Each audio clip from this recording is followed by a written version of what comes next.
కావాలనే మీ కలను నెరవేర్చుకోండి. సంప్రదించండి హెగ్డే ఫెర్టిలిటీ, హైదరాబాద్, తెలంగాణ.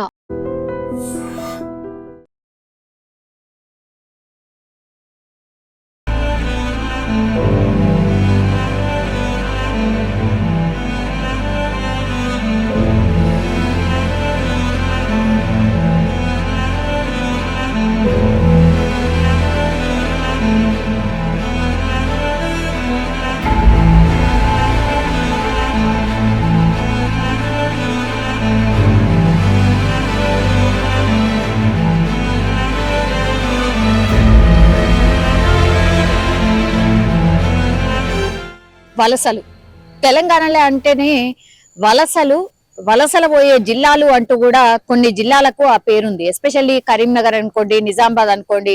అంటే ఈ ఉత్తర తెలంగాణ వైపుగా ఉన్నటువంటి జిల్లాలకెళ్ళి చాలా మంది వలస పోయేటోళ్ళు. కానీ తెలంగాణ రాష్ట్రం వచ్చిన తర్వాత, తెలంగాణ రాష్ట్రం సాధించే కంటే ముందట కూడా పిలుపునిచ్చింది ఏంది అని అంటే, ఇక వలసలు ఆగుతాయి, మన రాష్ట్రం మనకొస్తది, ఇక మన బతుకులు మనకే ఉంటాయి అనేటువంటిది పెద్ద ఎత్తున నినాదం.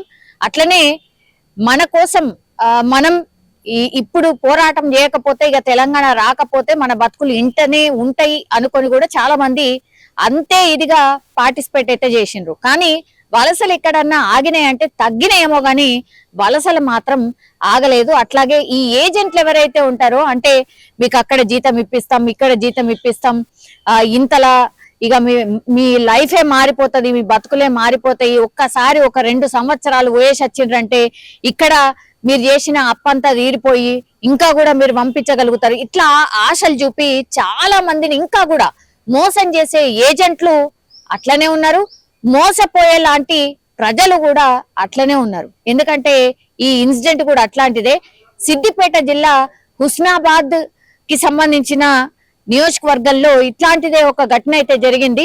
పాపం ఈ హుస్నాబాద్ నియోజకవర్గం అక్కన్నపేట మండలంలో పోతారం గ్రామ పంచాయతీ ఎక్కడైతే ఉందో అక్కడ బోడ శ్రీనివాస్ రెడ్డి, ఆయనకు 40 సంవత్సరాలు, వ్యవసాయ కూలీగా పనిచేస్తున్నాడు.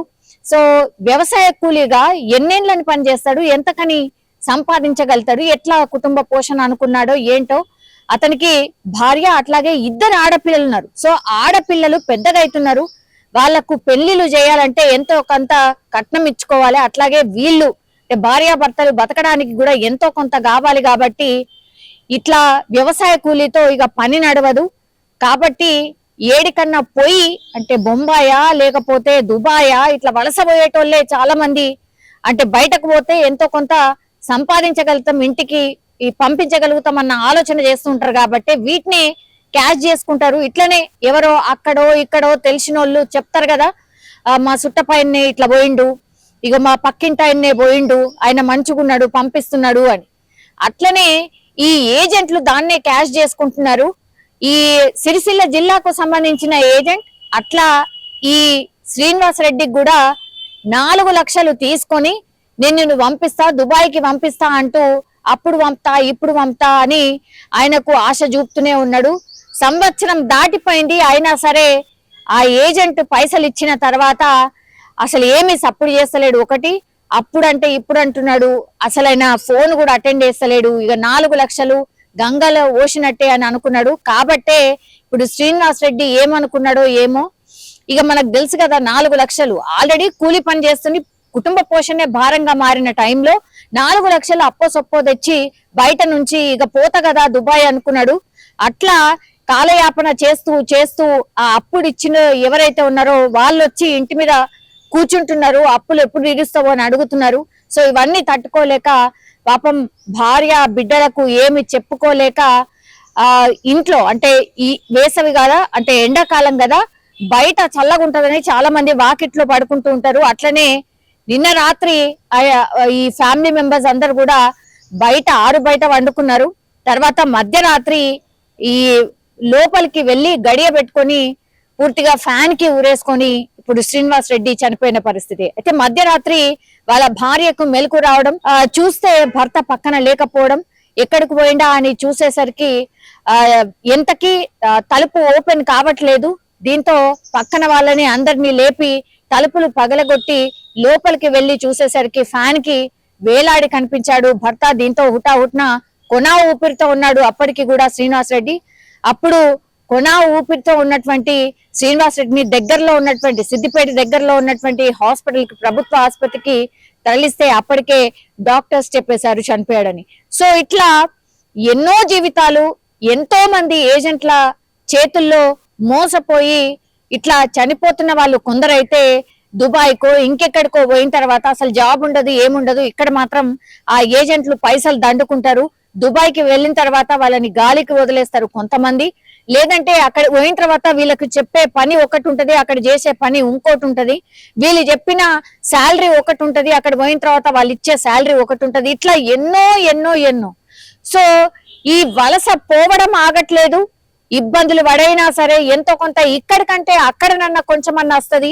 ఎంత కష్టమైనా కష్టపడదామని పోయే వాళ్ళ సంఖ్యనే ఇట్లా చనిపోయిన వాళ్ళని చూసినా కూడా ఇంకా కూడా ఉంటుంది తెలంగాణలో. సో ఎన్ని ప్రభుత్వాలు మారినా సరే మా బతుకులైతే మారతలేవు అనేది మరోసారి ఇట్లాంటి ఇన్సిడెంట్ చూసినప్పుడు మాత్రం అర్థమవుతోంది.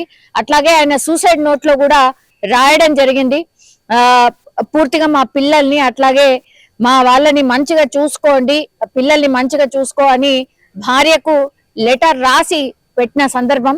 సో సూసైడ్ నోట్ లభ్యమైంది కాబట్టి పోలీసులు ఇంకా ఇందులో వేరే కోణం ఏం లేకపోయిండొచ్చు, అప్పుంది. ఇంకోవైపు ఏమో పూర్తిగా వాళ్ళ పిల్లల్ని అంటే వాళ్ళ కోసం సంపాదిద్దామని అప్పులు చేసిండు. తీరా చేస్తే అప్పులు తీర్చలేక అట్లాగే ఏజెంట్ చేతిలో మోసపోయినటువంటి శ్రీనివాస్ రెడ్డి సూసైడ్ నోట్ అయితే ఇప్పుడు పోలీసుల దగ్గర ఉంది. క్లియర్ కట్ గా ఎవ్రీథింగ్ రాశాడు, ఎట్లెట్లా మోసపోయిండు, ఎవరి దగ్గర మోసపోయిండు అని. ఇప్పుడు సిరిసిల్లకు సంబంధించిన వ్యక్తి మోసం చేసినట్టుగా చెప్తున్నారు కాబట్టి ఈయనని మరి పోలీసులు అదుపులోకి తీసుకొని ప్రశ్నించే అవకాశం అయితే కనిపిస్తోంది. అట్లాగే కేసు అయితే నమోదు చేసుకున్నారు. ఇంకా ఇందులో అంటే ఈ ఏజెంట్ మోసంలో భాగంగా ఇంకా ఎంతమంది ఉన్నారు ఇట్లా అనేది కూడా పోలీసులు వాళ్ళ మీద కూడా దృష్టి పెట్టడం అయితే జరిగింది. ఒకటే చెప్తున్నారు పోలీసులైనా సరే, ఇట్లాంటి ఏజెంట్లు చాలా మంది ఉన్నారు, మోసపోకండి అనేటువంటిది ఒకటి చెప్తున్నారు. అట్లాగే ఇప్పుడు ఈ శ్రీనివాస్ రెడ్డి కుటుంబాన్ని ప్రభుత్వం ఎంతో కొంత ఆదుకోవాలని మాత్రం గ్రామస్తులు కోరుతున్న సిచ్యువేషన్ అయితే కనిపిస్తోంది. ఇంకా కూడా వలసలు అయితే ఆగట్లేదు, అట్లాగే ఏజెంట్ల మోసాలు కూడా ఆగని పరిస్థితి.